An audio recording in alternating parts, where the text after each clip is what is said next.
माननीय प्रधानमंत्री ने बलरामपुर में 9,800 करोड़ रुपए लागत वाली सरयू नहर राष्ट्रीय परियोजना राष्ट्र को किया समर्पित। परियोजना से 09 जिलों के लगभग 30 लाख किसान होंगे लाभान्वित। 16 दिसंबर से होगी प्राकृतिक खेती की शुरुआत। जब सोच ईमानदार होती है तो काम दमदार होता है। माननीय प्रधानमंत्री ने पूर्वी उत्तर प्रदेश के सपनों को साकार करने में नहीं छोड़ी कोई कसर। माननीय मुख्यमंत्री जनपद बलरामपुर में आज दिनांक 11 दिसंबर 2021 को माननीय प्रधानमंत्री नरेंद्र मोदी ने बलरामपुर में 9,800 करोड़ रुपए लागत वाली सरयू नहर राष्ट्रीय परियोजना का रिमोट का बटन दबाकर राष्ट्र को समर्पित किया, जिससे राप्ती तथा सरयू बैराज खुल गया तथा जल प्रवाह बह चला। इस अवसर पर उन्होंने कहा कि इस क्रांतिकारियों की धरती ने देश के स्वतंत्रता संग्राम में अपना अमूल्य योगदान दिया। राजा देवी बख्श सिंह, राजा कृष्ण दत्त राम और पृथ्वीपाल सिंह जैसे पराक्रमियों ने अंग्रेजी शासन से लोहा लेने में कोई कसर बाकी नहीं छोड़ी। अयोध्या में बन रहे प्रभु श्री राम मंदिर की जब तक बात होगी, बलरामपुर रियासत के महाराजा पाटेश्वरी प्रसाद सिंह के योगदान का उल्लेख युगों युगों तक होगा। बलरामपुर की जनता ने नानाजी देशमुख एवं अटल बिहारी वाजपेयी के रूप में दो भारत रत्नों को गढ़ा एवं संवारा है। माननीय प्रधानमंत्री जी द्वारा 8 दिसंबर को हेलीकॉप्टर हादसे में अपनी जान गंवाने वाले भारत के पहले प्रमुख CDS विपिन रावत तथा 13 अन्य शहीदों को श्रद्धांजलि दी। उन्होंने कहा कि जनरल बिपिन रावत का जाना हर भारत प्रेमी के लिए, हर राष्ट्रभक्त के लिए बहुत बड़ी क्षति है। उन्होंने देश की सेना को आत्मनिर्भर बनाने के लिए देश की सीमाओं की सुरक्षा बढ़ाने का कार्य, बॉर्डर इंफ्रास्ट्रक्चर को मजबूत करने, तीनों सेनाओं में तालमेल सुदृढ़ करने का अभियान, ऐसे अनेक के कार्य उनके द्वारा किए गए जिसका पूरा देश साक्षी है। सैनिक का पूरा जीवन योद्धा की तरह होता है। देश की आन बान शान के लिए वह हरदम समर्पित होता है।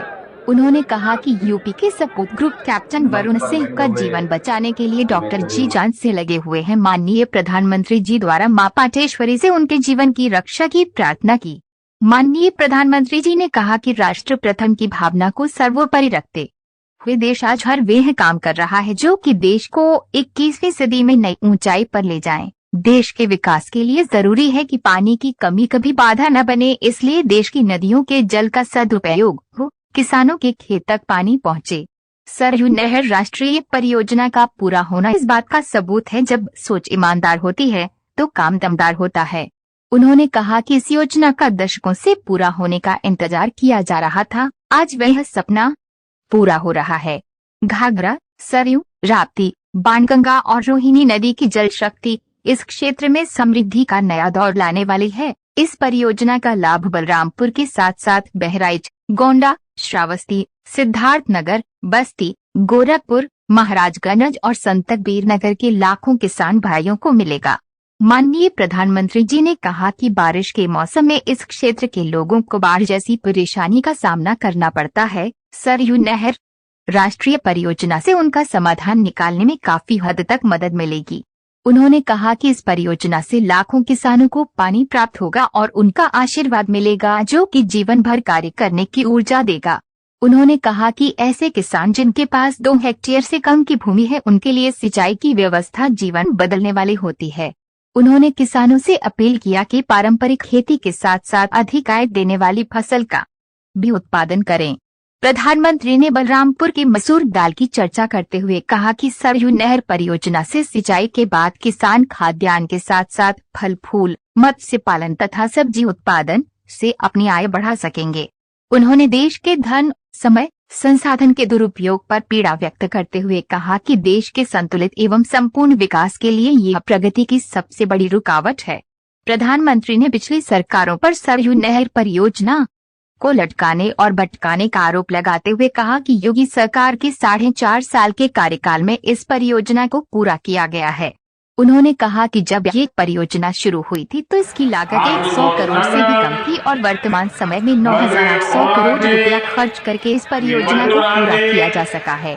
धन एवं समय के अपव्यय की कीमत क्षेत्र के किसानों को 100 गुना कीमत अदा करके चुकाना पड़ा है।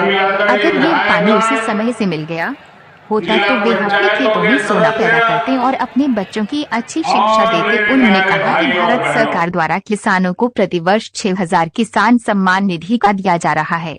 पशुपालन, मधुमक्खी पालन, दुग्ध उत्पादन बढ़ाने के लिए योजनाएं संचालित की गई हैं। गन्ने से एथेनॉल बनाने में यूपी आगे बढ़ रहा है। पिछले एक वर्ष में उत्तर प्रदेश द्वारा 12,000 करोड़ रुपए का एथेनॉल दूसरे प्रदेशों को बेचा गया है। पहले गन्ना किसानों को समय पर उनके गन्ने का भुगतान नहीं मिल पाता था। योगी सरकार आने के बाद नई चीनी मिलों को खोलने के साथ साथ गन्ना मूल्य का भुगतान भी कराया गया है। उन्होंने कहा कि 16 दिसंबर से प्राकृतिक खेती करने के संबंध में एक वृहद कार्यक्रम आयोजित किया जा रहा है, जिसके द्वारा कम से कम लागत में अधिक से अधिक उत्पादन प्राप्त करने के तरीकों की जानकारी दी जाएगी। उन्होंने किसानों से अपील किया कि वे इस कार्यक्रम से जुड़े और नई तकनीक सीखें। उन्होंने कहा कि बलरामपुर में सामान्य किसानों के साथ साथ थारू जनजाति के भाइयों को भी विकास का लाभ मिल रहा है। पहले धन, मकान, सभी प्रकार की योजनाओं का लाभ केवल पुरुषों को मिल पाता था। प्रधानमंत्री आवास एवं अन्य योजनाओं में अब महिलाओं को भी प्राथमिकता दी जा रही है। उन्होंने कहा कि 2 लाख करोड़ रुपए से पक्के मकान बनाने का व्यवस्था की जा रही है, ताकि सभी गरीब परिवारों को मकान मिल सके। उन्होंने कहा कि पिछले 100 साल के भीतर देश ने पहली बार सबसे बड़ी महामारी कोरोना से लड़ाई लड़ी है। हमने प्रयास किया है कि कोई भी गरीब व्यक्ति भूखा न सोए। उन्होंने आश्वासन दिया कि होली तक सभी कार्ड धारकों को निःशुल्क खाद्यान्न मिलता रहेगा। उन्होंने कहा कि पहले सरकारें माफियाओं को संरक्षण देती थी, परंतु योगी सरकार माफियाओं के सफाई में लगी हुई है। पहले सरकार जमीन का अवैध कब्जा कराती थी और अब योगी सरकार उस पर बुलडोजर चला रही है। अब अपराधी उत्तर प्रदेश में गलत काम करने से पहले 100 बार सोचता है और यदि उसने गलती किया तो जेल में दुबका नजर आता है। प्रदेश के मुख्यमंत्री योगी आदित्यनाथ ने प्रधानमंत्री का स्वागत करते हुए कहा कि सरयू नहर राष्ट्रीय परियोजना के प्रारंभ होने से 30 लाख किसानों के खेत को सिंचाई के लिए पानी मिलेगा और उनकी आय दोगुनी हो सकेगी। उन्होंने कहा कि घाघरा, सरयू, राप्ती, बाणगंगा तथा रोहिन नदियों को जोड़ते हुए पूर्वांचल के 9 जिलों को इस योजना से किसानों को लाभ मिलेगा। उन्होंने कहा कि इसके उद्गम स्थान अत्यंत रमणीक हैं और उनका पर्यटन के दृष्टिकोण से भी विकास किया जाएगा। मुख्यमंत्री ने कहा कि प्रधानमंत्री कृषि सिंचाई योजना के तहत प्रदेश की 18 में से 17 सिंचाई परियोजनाएं पूरी हो गई हैं। इसके लिए उन्होंने माननीय प्रधानमंत्री नरेंद्र मोदी के कुशल नेतृत्व को धन्यवाद दिया। मुख्यमंत्री ने कहा कि एकमात्र परियोजना जिसका पूर्ण होना अवशेष है वे मध्य गंगा परियोजना है और इसका 3 जनपदों में काम चल रहा है। उन्होंने कहा कि आजादी के बाद से पूर्वांचल को पिछड़ा माना जाता था। प्रधानमंत्री नरेंद्र मोदी के नेतृत्व में पूर्वांचल में 31 साल बाद गोरखपुर में नए खाद कारखाने का उद्घाटन हो गया है। स्वास्थ्य सुविधाओं में बढ़ोतरी करते हुए एम्स का उद्घाटन हो गया है। एक जनपद एक मेडिकल कॉलेज की तर्ज पर पूर्वांचल के तमाम जिलों में मेडिकल कॉलेज स्थापित किए गए हैं। दिमागी बुखार, डेंगू, कालाजार, चिकनगुनिया पर प्रभावी नियंत्रण किया गया है। प्रधानमंत्री जी ने गोरखपुर में वायरस रिसर्च सेंटर का लोकार्पण किया है, जहां सभी प्रकार के वायरस जनित बीमारियों का जांच किया जा सकेगा। सरयू नहर राष्ट्रीय परियोजना के राष्ट्र को समर्पण के अवसर पर माननीय राज्यपाल आनंदीबेन पटेल की भी गरिमामय उपस्थिति रही। लोकार्पण कार्यक्रम को केंद्रीय मंत्री गजेंद्र सिंह शेखावत, प्रदेश के उप मुख्यमंत्री केशव प्रसाद मौर्य, कानून मंत्री श्री ब्रजेश पाठक, समाज कल्याण मंत्री श्री रमापति शास्त्री, सहकारिता मंत्री मुकुट बिहारी वर्मा, सांसद बृजभूषण सिंह, कीर्तिवर्धन सिंह, अक्षयवर लाल गौड़, राज्य मंत्री पलटूराम, बलदेव सिंह औलख, विधायक गण बावन सिंह, सुभाष त्रिपाठी, शैलेंद्र सिंह शैलू, प्रतीक भूषण सिंह, राम प्रताप वर्मा, विनय द्विवेदी, प्रेम नारायण पांडे, रामफेरन पांडे, कैलाश नाथ शुक्ला, प्रभात वर्मा, जिला पंचायत अध्यक्ष श्रावस्ती दद्दन मिश्रा आदि गणमान्य व्यक्तियों ने भी संबोधित किया। प्रदेश के जल शक्ति मंत्री डॉक्टर शून्य महेंद्र सिंह ने सभी का स्वागत किया। ब्यूरो चीफ बलरामपुर बसंत राम मौर्य की रिपोर्ट।